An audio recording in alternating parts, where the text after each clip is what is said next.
जय हिंद, नमस्कार। मैं अंबर जैदी स्वागत करती हूँ आप सबका एक बार फिर से हमारे आज के कार्यक्रम में। दोस्तों, वेस्ट बंगाल में चुनाव खत्म हो चुके हैं, लेकिन बंगाल में एक सियासी हिंसा का नया दौर शुरू हो चुका है। एक तरफ सुवेंदु अधिकारी के करीबी सहयोगी की हत्या होती है, जिनका नाम चंद्रनाथ रथ है, और पॉइंट ब्लैंक पर उनकी हत्या होती है। और दूसरी तरफ हम पानीहाटी में जो फूड बॉम्ब अटैक होता है, जिसमें 7 लोग मारे जा चुके हैं। ये वही पानीहाटी है जहां से सबसे बड़ा सिंबॉलिक पॉइंट हम इसको समझेंगे। ये वही पनिहाटी जहां पर रत्ना देवनाथ, यानी कि जो आरजीकर मेडिकल कॉलेज और हॉस्पिटल रेप मर्डर विक्टिम, उनकी मां जो भारी मतों से वहां से जीती। अब सवाल ये है कि ये जो बॉम्ब अटैक्स हैं, ये मर्डर हो रहे हैं, और कई सारी ऐसी हिंसाएं हो चुकी है। 5 से ज्यादा जो बीजेपी के कार्यकर्ता नेता हैं, उनके साथ इस तरह की घटनाएं अब तक हो चुकी हैं। तो ये यहाँ पर क्या सिंबल देने, क्या सिंबॉलिक मैसेज देने की कोशिश की जा रही है? क्या वेस्ट बंगाल में एक बार फिर से पोस्टपोल वायलेंस का जो डेंजरस साइकिल है, वो उसके अंदर एंटर कर रहा है? जो रिपोर्ट्स आ रही है कि असेंबली इलेक्शन के रिजल्ट आने के बाद ही पूरे ही राज्य में किलिंग्स, असॉल्ट और इस तरह की वायलेंट क्लैशेस जो हैं, वो सामने आ रहे हैं। और बंगाल का जो पॉलिटिक्स है, वो सेंसिटिव और ज्यादा उसको बनते हुए हम देख रहे हैं। आरजी का केस जो रहा, वो एक इमोशनल पॉलिटिकल, उससे उसका इम्पैक्ट हमने देखा। लेकिन एक ऐसा केस जिसने पूरे देश को हिलाकर रख दिया, वहां पर वुमेन सेफ्टी और सारा कुछ जो है वो एक नेशनल डिबेट बन गया। अब वहां पर ये अटैक होता है, सिर्फ एक ही नहीं बल्कि सुवेंदु अधिकारी के चाहे सहयोगी की बात हो, टोटल वहां पर हम इतना बड़ा क्योस देख रहे हैं। बड़े सारे वहां पर हम इस तरह की वायलेंस और जो ये सारे क्लैशेस की रिपोर्ट आ रही है, तो इसको हम समझने की कोशिश करेंगे। हमारे साथ आज के खास मेहमान इस पूरी स्थिति पर बात करने के लिए पूर्व DG doctor Vikram Singh sir. Sir, बहुत स्वागत है आपका। नमस्कार, जय हिंद। थैंक यू अमर जी, बड़ी मेहरबानी की, आपने मौका दिया अपने प्रतिष्ठित मंच पर गुफ्तगू का। मेरी बहुत बहुत आभार, बहुत बहुत शुक्रिया। और आपने जो टॉपिक रखा है वो बड़ा इंपॉर्टेंट है, और देश में ही नहीं, मैं समझता हूं कि पूरी दुनिया में आज उसकी चर्चा हो रही है। उम्मीद ये की जाती सर, थी कि ढाई। बिल्कुल जी। बिल्कुल। जी जी, आप सर, मैं फरमाएं। आपसे, क्योंकि आप एक ऐसे राज्य से आते हैं, मैं खुद उत्तर प्रदेश हूँ, और आपने सर एक डीजीपी के रूप में उत्तर प्रदेश, क्योंकि जिस तरह की स्थिति वेस्ट बंगाल में आज है, उसी तरह की स्थिति सर आपके जब थे उस समय में लगभग उत्तर प्रदेश में भी वैसे ही थी। अब जो स्थिति हम वहां पर देख रहे हैं सर, किस तरह से आपको लगता है क्या बीजेपी के लिए लॉ एंड ऑर्डर जो है वेस्ट बंगाल में सबसे बड़ा चैलेंज बनने वाला है, और कैसे इसको सुधारा जा सकता है? हालांकि अजय पाल शर्मा जो योगी जी के एनकाउंटर स्पेशलिस्ट है, उनको मिश्रा जी ने वेस्ट बंगाल पहुंचा दिया, लेकिन फिर भी सर कितना मुश्किल होने वाला है और कितना बड़ा चैलेंज बीजेपी के लिए आप इसको देख रहे हैं वेस्ट बंगाल? बहुत अच्छा सवाल अंबर जी। बंगाल की हिस्ट्री अगर आप जाए तो 49 ईयर्स, 49 और 39 का लोग आजकल फर्क नहीं समझ पाते, तो मैं 49 कह रहा हूं, क्योंकि जी लोग सर। अक्सर नहीं समझ पाते। तो 49 ईयर्स की हिस्ट्री है, जब से कम्युनिस्टों ने सत्ता वहां पे हथियाई थी कांग्रेस से, और उसके जी बाद 15 साल जो है ममता ने किया। तो एक तो करेला उस पर से नीम चढ़ा।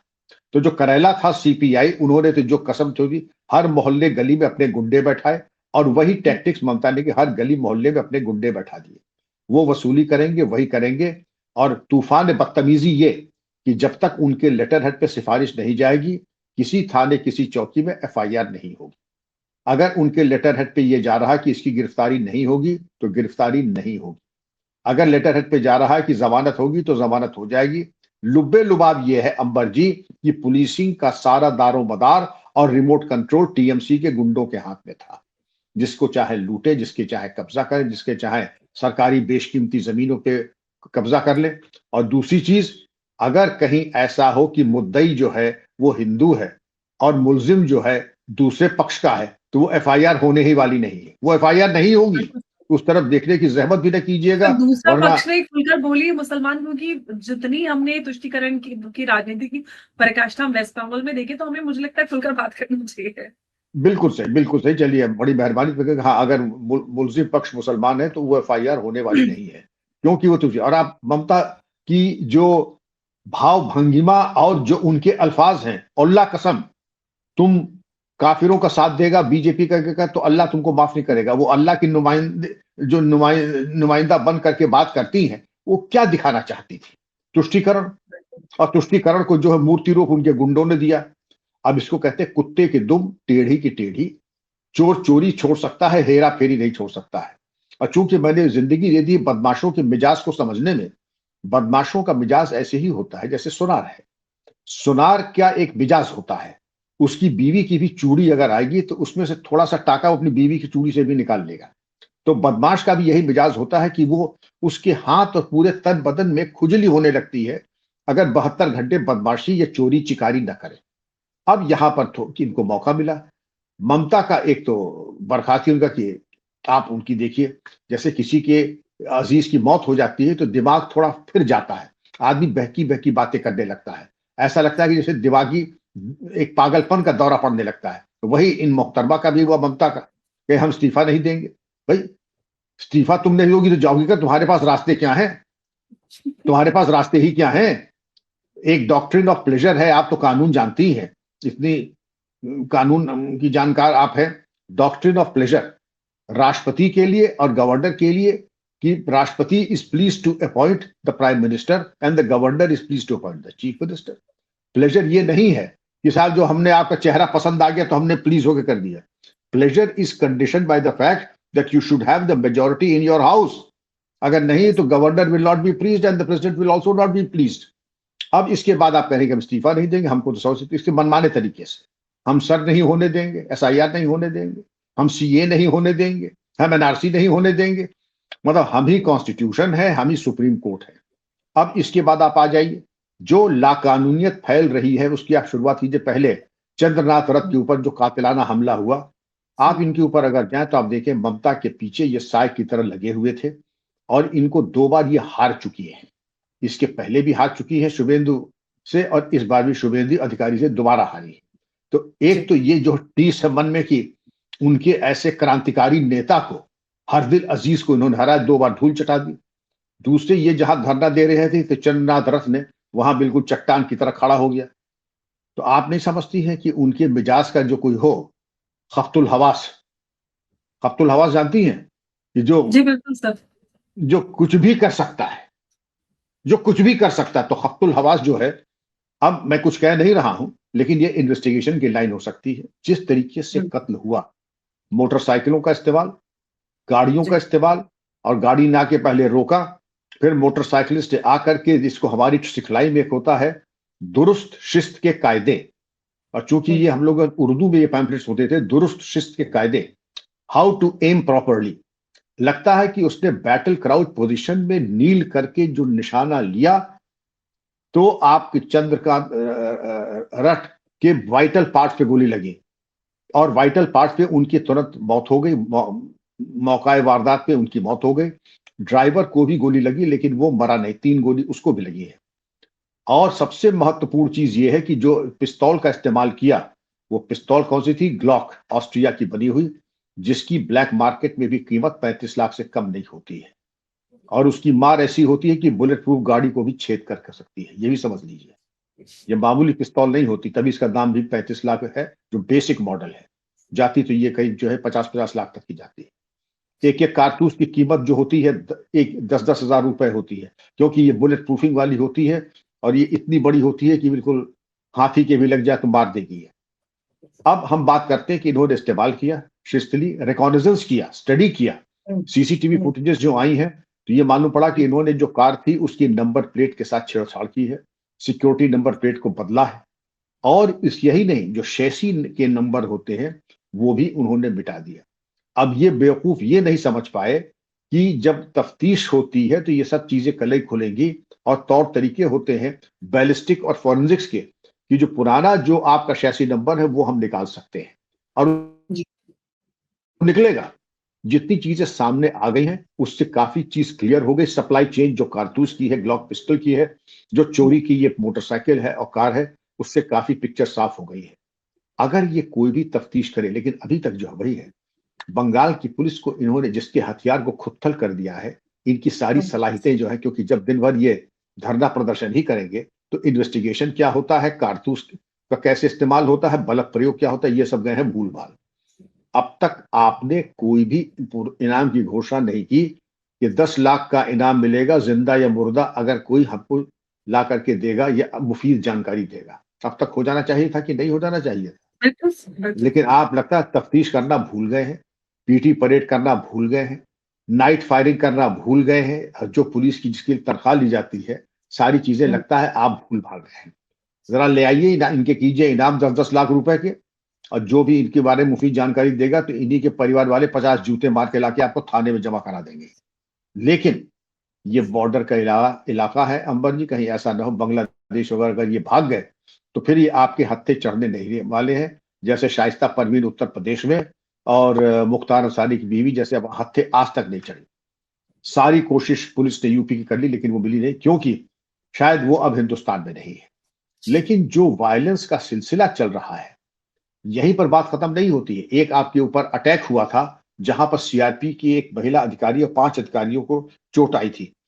ये संदेश खाली की बात है, जो एम्बुश लगा था इसमें जी 5 सर। सिक्योरिटी पर्सनल घायल हुए थे। अच्छा, दूसरी चीज ये थी कि एक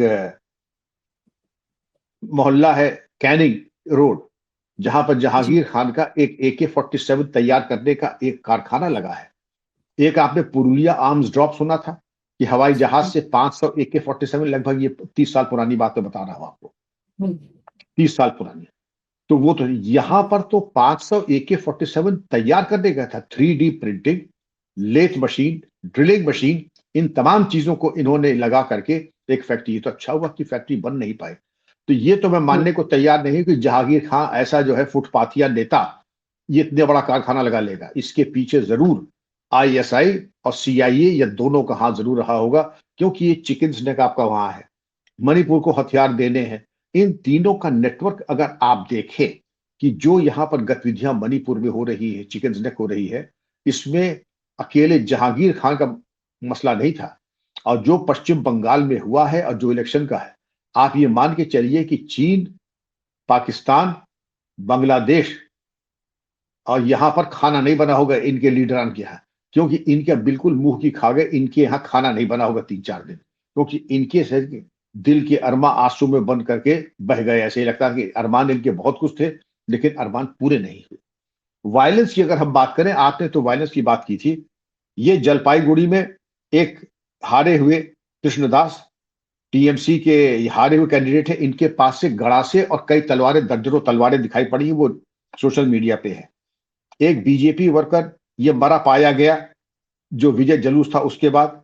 तो MLA पीयूष करोड़िया ने कहा इसकी जांच करें और मुलजिमान को पकड़े। तीसरी चीज जो थी कि इन्होंने रैकेट चला रखा कि रिटायर्ड अफसरों को, जो पहले बहुत नमक हलाल थे सर्विस के दौरान, तो जब रिटायर हो गए तो उनको दोबारा री एम्प्लॉय करके सचिवालय में लाके उनके नाजायज धंधों पे दस्तखत बनवाने के लिए उनको ममता ने कहा था। तो अब उनके लिए ऑर्डर हो गया कि अब आप कल से जहमत न फरमाएं, आप आने की जरूरत नहीं है, ना आप आएंगे ना आपकी नौकरी आगे चलेगी। और एक आपने सुना होगा कि एक डीसीपी की औकात क्या होती है, डिप्टी SP, एक SO से इंस्पेक्टर बना और उसका नाम है SSB, शांतनु सिन्हा बिस्वास। इन ये अरबपति है, ये लखपति नहीं है, करोड़पति नहीं है, अरबपति है। ईडी का इसको लुकआउट नोटिस है, ये भी अंडरग्राउंड हो गया है। और अंडरग्राउंड हो गया, इसको पूरी उम्मीद की जाती है कि जाएगा बांग्लादेश, बांग्लादेश से भाग जाएगा दुबई और प्लास्टिक सर्जरी करा करके ये अपना हुलिया बदल लेगा। अरे भाई, लखपति करोड़पति थोड़ी तो अरबपति है। 10-20-50-100 करोड़ खर्च के हुलिया बदल गया दुबई में। अगर महीने की रोज की 1 करोड़ की आमदनी हो जाए तो करना क्या है, लाड साहबी करेगा वहां भी जा करके। ये ममता के लाडलों का कुछ हिसाब, और जो वायलेंस की मैंने आपको बात बताई। लेकिन जो चीज ठीक नहीं है, प्रधानमंत्री जी ने भी कहा है कि सबका साथ, सबका विकास और सबका हिसाब। हिसाब जरूर कीजिए लेकिन कानून में।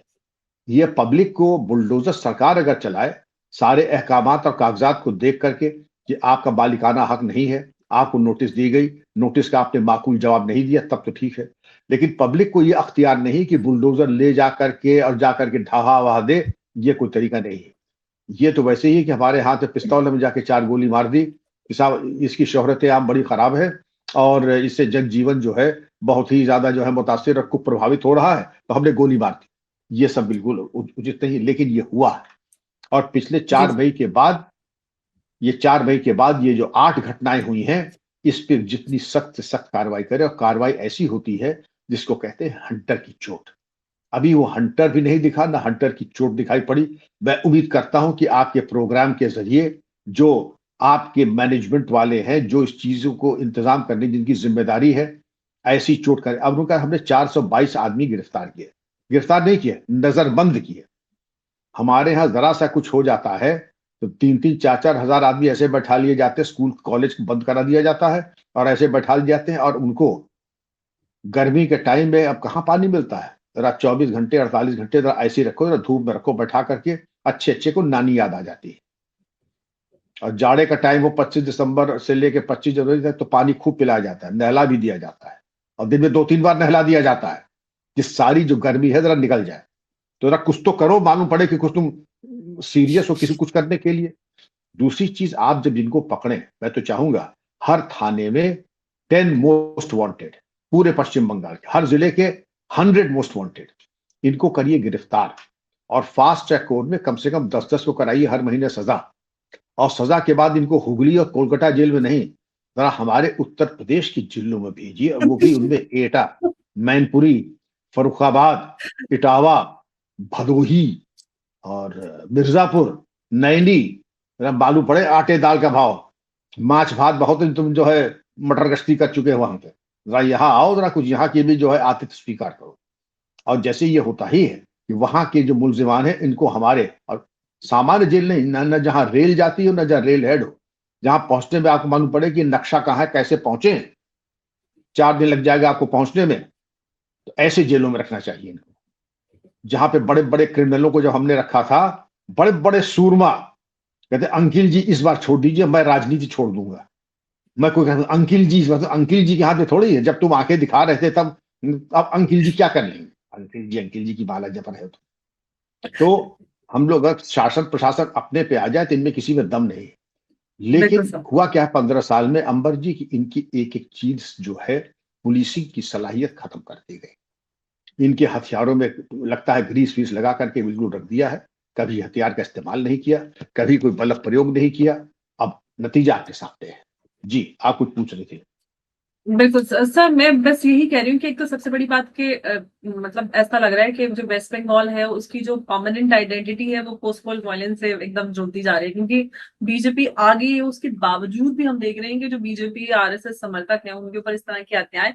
सिर्फ ममता बनर्जी आई, वो कहती है कि भाई मैं इस्तीफा नहीं दूंगी। अब कहती है आप इस्तीफा तो दूंगी नहीं, बर्खास्त कर दो। हालांकि आज समय सीमा भी उनकी समाप्त होगी, लेकिन बावजूद उसके ये सारी चीजें और प्लस ममता दीदी जिस तरह से बातें कर रही हूँ, दोनों चीजों को हम जोड़ें तो सर क्या एक नैरेटिव बिल्डिंग करने की कोशिश की जा रही है वेस्ट बंगाल के अंदर किसी तरह की, और क्या कुछ, क्योंकि मेरी गट फीलिंग ये कह रही है कि वेस्ट बंगाल में कुछ बड़ा हो सकता है, क्योंकि जो ये हमें घटनाएं मिल रही हैं ये आम घटनाएं नहीं है। क्या आप कैसे देख रहे हैं सर? आपका एक्सपीरियंस इतना ज्यादा, आप कैसे देख रहे हैं सारी चीजें? आपकी बात बिल्कुल माकूल है। चंद्रनाथ रथ की जो का जो कत्ल हुआ है, ये दिखाता है कि चीज ऑर्डनरी नहीं है, वो भी ऐसे टाइम पर। अब तो खैर ममता बर्खास्त हो गई हैं, ये ममता तो आज अभी बर्खास्त हो गई 2 घंटे पहले। अब जब जी। बर्खास्त हो गई तो नैरेटिव बिल्डअप करने का, लेकिन जिसने, जैसे आदमी अफीम खा लेता है, ये जो सदमे में रहता है, तो वो कहता है नहीं साहब मेरे साथ बड़ा जुल्म हो रहा है। और क्योंकि आप लोगों को तो वास्ता है, आप लोग बहुत भले लोग हैं, लेकिन मेरा ऐसा सिर फिरे लोगों से अक्सर वास्ता पड़ जाता है कि साहब मैं जी। दरअसल, मुझे तो राष्ट्रपति होना चाहिए था। अब मेरी बदकिस्मती कि मुझे लोग मेरे टैलेंट को समझे नहीं, तो मैं जो हूँ बड़ा बाबू बन गया हूँ। अब बड़े बाबू बन गए, बड़े रियल लाइफ बता रहा हूँ। दरअसल मुझे प्रधानमंत्री होना चाहिए था, चलो प्रधानमंत्री नहीं से कम गृह मंत्री तो होना ही चाहिए था। ऐसे ऐसे लोग हैं अच्छा। जो अपने बारे में बड़ा मुगालता रखते हैं। तो उनका इलाज यही है कि जैसे हम लोग ने क्या किया, हमने कहा बड़े बाबू इधर आइए, मैं आपको बताता हूँ। और जब करारा एक तमाचा मारा है करके, और प्रधानमंत्री बनना है आपको, अरे नहीं सरकार मैं तो बिल्कुल था, पता नहीं दिमाग में फितूर आ गया था। ये तो खैर हम नहीं कर सकते हैं वीआईपी के साथ, लेकिन ऐसे लोगों को दिमागी इलाज की जरूरत है। मतलब आप अपने हिसाब से नैरेटिव बनाएंगे, उसके बाद आपकी जो बात है ये विक्टिम कार्ड खेलेंगे। विक्टिम कार्ड खेल के कहेंगे हम बर्खास्त नहीं हुए, तो क्या इनको समझाने वालों को भी ऐसे दरबारियों की कमी नहीं है कि ममता आप जो है जरा सिक्योरिटी काउंसिल या यूनाइटेड नेशंस आप चली जाइए। जैसे एक बार इन्होंने पहले कहा भी था, 10 साल पहले कुछ कहा भी था, यूनाइटेड नेशंस या इंटरनेशनल कोर्ट ऑफ जस्टिस चले जाए। लेकिन कल्पना शक्ति उड़ाने कहाँ चाहिए, उड़ के चली जाइए, ध्रुव तारे पे चली जाइए, चांद पे चली जाइए। लेकिन ये वही अफीमची की ये है हाँक है, इसके ज्यादा कुछ नहीं। लेकिन एक नैरेटिव बिल्ड करना, विक्टिम कार्ड खेलना, और वकीलों की इनके पास कमी नहीं, एक से एक उम्दा वकील है। जब इनकी सांसद, एक महिला सांसद ये कह सकती है हमारे आईपीएस अफसर के लिए फेयर एंड लवली बबुआ, इससे ज्यादा फूहड़ चीज मैं नहीं समझ सकता हूं कि एक महिला, वो भी एक माननीय सांसद, किसी आईपीएस अफसर के अच्छा सकती सर, है। आपकी बात यहाँ पर कट रही है। आप इस सिचुएशन को जरा रिवर्स कर दें। अगर किसी पुलिस ऑफिसर ने किसी नेत्री के लिए स्टेटमेंट दिया होता तो क्या होता, अब जरा सोचिए। बर्खास्त, सस्पेंड, पहले सस्पेंड हो जा, डिपार्टमेंटल हो जाता, वर्दी और उतर पूरे जाती। देश में हाहाकार होता। देखिए क्या बोल रहे हैं अरे ये। आईपीएस अफसर, ये क्या बोल क्या रही है, आप बोल क्या रहे हैं, आपका दिमाग खराब हो गया। You seem to lack manners and etiquette and officer like qualities. हम लोग ये कहते हैं कि you lack officer like qualities. और ऐसे किसी ने कहा, ये तो बहुत बड़ी चीज है, कहना तो छोड़ दीजिए। अगर आपने किसी को जा करके गलती से स्पर्श कर दी, भले ही हाथ पकड़ लिया हो, जो कि कहते हैं साहब पार्टी में आगे हमने सस्पेंड हो जाएंगे, नौकरी पे लाले पड़ जाएंगे, आपकी नौकरी पूरी नहीं कर पाएंगे आप। हम लोग पुराने जमाने के लोग थे, जीरो टच की पॉलिसी थी, और महिलाओं से जो है रेस्पेक्टेबल डिस्टेंस बना करके रखने की बात है। ये जो इठलाते बल खाते जुमलेबाजी वाली बातें हैं, ये आज के दौर की नई उम्र की नई फसल है। हमारे टाइम में कहते थे कि आप निहायत रसिया किस्म के अफसर हैं, और मैं आपका कराता हूं मनोचिकित्सक से इलाज, और फिलहाल आप होंगे सस्पेंड, आपको आराम और सुकून की जरूरत है। अपने शब्द और अपने जबानों पर जरा कंट्रोल रखा कीजिए। हम्म, बिल्कुल सर। लेकिन हमने वेस्ट बंगाल में तो सर जिस तरह से हम देख रहे हैं, लेकिन सर अजयपाल शर्मा जी यूपी से वेस्ट बंगाल पहुंचे सर, कितनी बड़ी जिम्मेदारी, क्योंकि 5 साल के लिए उनको भेजा है मिनिस्ट्री में। बहुत बड़ी जिम्मेदारी उनके ऊपर है, क्योंकि जो स्थिति वेस्ट बंगाल की है, आपको लग रहा है कि वेस्ट बंगाल यूपी की तरह बेहतर हो पाएगा जो आज स्थिति यूपी में है नहीं, बिल्कुल हो पांच जाएगा, साल में? लेकिन ये इसको चेक कर लीजिए, शायद अजय पाल शर्मा को 5 साल के लिए नहीं, उसका तो टर्म अब खत्म हो गया एज एन ऑब्जर्वर, उसको इलेक्शन कमीशन ने भेजा था, लेकिन उसका कार्डर इंटर कार्डर ट्रांसफर नहीं हुआ है। लेकिन ओके। अजय पाल शर्मा तो एक है, लेकिन हर जगह आपको 100 अजय पाल शर्मा मिल जाएंगे। ये तो हम्म, आपकी गवर्नमेंट के ऊपर है कि आप किसी के ऊपर भी पीठ पे हाथ रख दीजिए तो अजय पाल शर्मा हो जाएगा, और ये भी है कि किसी को जलील कर दीजिए तो हम्म, वो मिट्टी में मिल जाएगा। ये तो शासन के ऊपर है कि मनोबल कैसे, आप मोराल कैसे हम्म, ऊपर कर लेते हैं। और ये हम्म, जरूरी भी है कि अच्छे ऑफिसर्स को दे करके वहां का जो घटिया माल है, क्योंकि पुलिस में, प्रशासन में पश्चिम बंगाल में बहुत इन्फिल्ट्रेशन टीएमसी कार्डर का आ चुका है। तो जो कार्रवाई आप क्रिमिनल्स के खिलाफ कर रहे हैं, वही कार्रवाई इन टीएमसी कार्डर्स को जो गवर्नमेंट में और पुलिस में घुस चुके हैं, इनको भी साफ करना होगा, इनको भी बर्खास्त करना होगा। और मैं आसान और मुफीद तरीका बता रहा हूं, अनुच्छेद 311 के अंतर्गत आप डिसमिसल कर सकते हैं, ज्यादा डिपार्टमेंटल सवाल जवाब और पेपर वर्क की जरूरत नहीं है। डिसमिस। जी बिल्कुल सर। सर बिल्कुल। और मैंने सर रिपोर्ट ये पढ़ी थी कि वो 5 साल के लिए भेजे गए थे अजय पाल शर्मा जी। बहुत सारी अब होम चीजें चल मिनिस्ट्री ने रही उनको हैं, भेजा है। जी, क्योंकि बहुत बहुत सारा सारी कुछ चीजें आ चल रहा रही। है, रिपोर्ट्स आ रही हैं, लेकिन अगेन सर, क्योंकि वेस्ट बंगाल की जो सिचुएशन है, ऐसे में ऐसे बहुत सारे ऑफिसर्स की जरूरत पड़ेगी, क्योंकि स्थिति बहुत ज्यादा गंभीर है। लेकिन सर अभी जिस तरह से हम देख रहे हैं कि पानीहाटी जैसी घटना हो, सुवेंद्र अधिकारी और इस तरह की कई सारी घटनाएं हैं। और अब सर आपको क्या लग रहा है कि ये जो क्लैशेस हैं बीजेपी और टीएमसी के बीच बढ़ने वाला है, या ममता बनर्जी जो है वो बंगाल छोड़कर केंद्र की तरफ बढ़ेंगी, क्योंकि वहां पर ऐसा लग रहा है उनका करियर ही खत्म हो रहा है? ये केंद्र की तरफ कौन सा जो है वहां पे पलखे बिछाए बैठा हुआ है। ये तो कहते हैं कि चला हुआ कारतूस अब कितना चलेगा, और अब ये जो हम्म, चला हुआ कारतूस है कितना चलेगा। बंगाल में तो 5 साल के लिए गया मामला, केंद्र हम्म, सरकार में अब आप ये बता दीजिए, ये खुद अपने को नॉमिनेट करवा ले राज्यसभा वगैरह में, बात अलग है, क्योंकि यहाँ तो हार चुकी है पश्चिम बंगाल में असेंबली। हम्म, और अगर वहां चली भी गई वहां पर, तो वहां पर भी जो है एक हुल्लड़ मुरादाबादी पैरडी बहुत करते थे। और आपके घर हमारे के यहाँ नजदीक के। है जी, आप यहाँ के थे, तो फिजा के फूलों पे कभी आती बहार नहीं, और हारे हुए नेता को कोई देता उधार नहीं। एक हारे हुए नेता अपने कुर्सी को दे के बोले, मेरे नसीब में ए दोस्त तेरा प्यार नहीं। तो इनका भी यही लगभग वही हाल है कि वो अपनी कुर्सी से कहें कि मेरे नसीब में ए दोस्त तेरा प्यार नहीं। क्योंकि अब मुझे नहीं लगता, 5 साल स्टेट की पॉलिटिक्स तो गई, सेंटर में मान लीजिए बेस्ट केस सिनेरियो राज्यसभा में आ गए, गवर्नमेंट में तब हम्म, भी नहीं आती है। और जो बिल्कुल। इन्होंने अपने लिए रेपुटेशन बिल्डअप कर ली है, कोई इनको, मैं समझता हूं कि अब इनको साथ है। लेकिन हमारे यहाँ यूपी के एक बड़े नेता आज गए थे मिलने, दुशाला उशाला पहना दी उनका, आप हारी नहीं, आप हराई गई है। तो ऐसे 4 साथी मिल जाएं तो दुश्मनों की जरूरत नहीं है।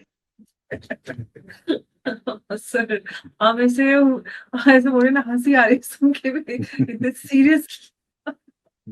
एनीवे, लेकिन सर एक और सबसे बड़ा जो मसला है जो वेस्ट बंगाल में रहा और जिसकी वजह से ऐसा लग रहा है ममता दीदी भारी उसी वजह से अपनी जो मतलब जो उनका कहना है, उनको लगा एफआईआर हुआ है, लोगों के नाम काट दिए गए, लोगों के नाम काटा तो क्योंकि एफआईआर तो दर्जन भर से भी ज्यादा राज्यों में हुई, लेकिन कहीं पे भी इनफैक्ट यूपी में तो 2 करोड़ से ज्यादा नाम कटे, लेकिन योगी जी ने ऐसा कोई रोना पीटना नहीं मचाया। लेकिन सर वेस्ट बंगाल में जिस तरह से अब बीजेपी आ गई है तो सारे के सारे बांग्लादेशी जो हैं और रोहिंग्या सारे के सारे भाग रहे हैं। इनफैक्ट बांग्लादेश के जो फॉरेन मिनिस्टर है खलीलुर रहमान, उन्होंने बोला कि भाई हम पूरे बॉर्डर पर निगरानी रखे हुए मुस्तैदी रखेंगे और ऐसा अगर करेंगे तो हम बड़ा एक्शन लेंगे। तो सर आपको लग रहा है कि क्या कुछ बड़ा उधर भी कुछ क्लैश हो सकता है, क्योंकि क्लैश अमित तो शाह होगा जी ही। ने 45 दिन की डेडलाइन दी है बॉर्डर फेंसिंग और उस सब के लिए। बॉर्डर फेंसिंग तो जो होंगे, लेकिन जो आप हम अपनी छाती पे ऑस्ट्रेलिया की पूरी जनसंख्या, पूरा ऑस्ट्रेलिया हम आप यानी टैक्स पेयर्स पाल रहे हैं, और उनके लिए जो एक पैसा टैक्स नहीं देते हैं, लेकिन पल हम्म, हमारे आपके खून पे रहे हैं। तो अब जी ऐसा है कि इनको तो बाहर करना है। इंदिरा गांधी ने कहा था ये 1 करोड़ आए थे 71 की जंग के बाद, इनको हम वापस भेजेंगे। 1 करोड़ के वो हो गया 4.5 करोड़। 4.5 करोड़ तो ऑस्ट्रेलिया की जनसंख्या है। पूरा ऑस्ट्रेलिया जो एक पैसा टैक्स नहीं देता वो हमारे यहाँ पल रहा है, सब्सिडी ले रहा है। बिल्कुल और वो दुनिया भर की जो सब्सिडी प्रधानमंत्री आवास योजना और गृह लक्ष्मी योजना और उज्ज्वला योजना सबका फायदा ले रहा है। इनको तो बाहर सर। जाना ही पड़ेगा। और अभी आपने देखा होगा, बड़ी खुशी की बात है कि बड़ी संख्या में ये बांग्लादेशी और रोहिंग्या वापस जा रहे हैं। तो पहले हम लोगों ने कहा था घड़ियाल वगैरह डाल देंगे, अब घड़ियाल वगैरह न डाले वहां, और उनको सुविधा दे, रात की बत्ती वत्ती लगा दे कि तुम दिन में भी जाओ रात में भी जाओ, हम फूड पैकेट भी देंगे, लेकिन जाओ तो सही, हमारी छाती पे काफी मूंग डल चुके हो, अब जाओ अपने मुल्क अपने वतन जाओ, हमको हमारे हाल पे छोड़ दो। जी, और ये अगर चले जाते हैं तो भारत की अर्थव्यवस्था जीडीपी दोनों बहुत बढ़ जाएगा। और सर उसके साथ साथ क्राइम रेट, क्योंकि ज्यादातर जो क्राइम्स और इस तरह की घटनाएं होती है दिल्ली से लेकर चाहे जम्मू चले जाएं, ज्यादातर यही लोग इन्वॉल्व होते हैं बेशक, crimes में और इन सारी बेशक। चीजों में, फिर ड्रग डीलिंग और मर्डर रेप और बहुत सारी घटनाएं ऐसी होती हैं। लेकिन अब खलीलुर रहमान खबर इतना गुस्सा और भारत को वार्निंग दे रहे हैं, इसके पीछे का सर आप क्या कारण देखते हैं? क्या क्योंकि वहां की इकोनॉमी इतनी ज्यादा चरमरा गई है, इस वजह से वो इतने सारे लोगों को अब्सॉर्ब करने के लिए रेडी नहीं है, इसलिए भारत को वार्निंग दे रहे हैं? ये वही है नहीं, जो अपनी भारत से कह रहे थे कि भाई हमें एक लाइन ऑफ क्रेडिट दे दीजिए, थोड़ा पेट्रोल दे दीजिए, और आज इस भाषा में बात कर रहे हैं भारत से। अंबर जी उनकी नाजायज औलादे हैं, जिन्होंने उनको हमारी गोद में लाके जबरदस्ती बैठा दिया था। अब अपनी नाजायज औलाद को वापस लेने में कौन चाहेगा? तो हम तो कहेंगे भाई, अपनी जिम्मेदारी अखलाकी दुनियावी समझो और लेके जाओ इनको, और ये जाएंगे। और नहीं तो अंबर जी, आपने भी कभी और हम लोगों ने अपने को कभी हेल्पलेस नहीं समझा है, असहाय नहीं समझा है। दो काम कर दें, इनके वोटिंग राइट्स खत्म कर दें और राइट टू प्रॉपर्टी खत्म कर दें, तो जो नेता इनको लेके आए 4 जूते मार के कहेंगे जाओ वापस अपने मुल्क, हमारे यहाँ काफी तुमने जो है रायता फैला दिया है। ये तभी तो है जब आपने वोटों के वोटिंग लिए, राइट दी है इनको। हाँ, वोटिंग राइट खत्म कर वोटों दें के लिए इनकी। तो सारा सारा कुछ किया गया, हाँ, इनको बसाया गया, इनके कार्ड और सबको बसा पूरा है, बिल्कुल राशन रिहेबिलिटेशन कार्ड वगैरह सब बन रहा है। जी अंबर जी, बिल्कुल सही कह रही है। और यहाँ से लेके दिल्ली तक। दिल्ली में तो मैंने खुद उन कैंप्स में मैं गई और मैंने देखा कि कैसे इन लोगों को आपकी जो नेता थे उन्होंने इनके प्रॉपर एक रिहेबिलिटेशन किट्स बनाई गई थी, कूलर मीटर बर्तन गद्दे बिस्तरे और सारी चीजें। तो ये तो, और फिर उनके आधार कार्ड बनवाते हैं, आधार के बाद सारे डॉक्यूमेंट्स बन जाते हैं। तो ये पूरे सिस्टम चल रहा है और उस सिस्टम पे क्रैकडाउन जो है वो सरकार ने करना शुरू कर दिया, और जिसकी वजह से जितने भी घुसपैठिए थे वो एक एक करके बाहर निकलना शुरू हो गए हैं। और जिन लोगों ने वोट बैंक के लिए देश की सुरक्षा के साथ खिलवाड़ करने की कोशिश की, अब उनकी राजनीति भी खत्म होती जा रही है, क्योंकि देश जागरूक हो चुका है और अब देश की सुरक्षा के साथ तो बिल्कुल कॉम्प्रोमाइज नहीं किया जाएगा। सर आपका बहुत बहुत धन्यवाद इस अहम चर्चा में हमारे साथ जुड़ने के लिए। नमस्कार, जय हिंद, जय भारत। जय Hind. Thank you very much Amber ji, बहुत लुत्फ आया, दोबारा मैं हाजिर होऊंगा। Thank you. थैंक नमस्कार, यू। धन्यवाद सर।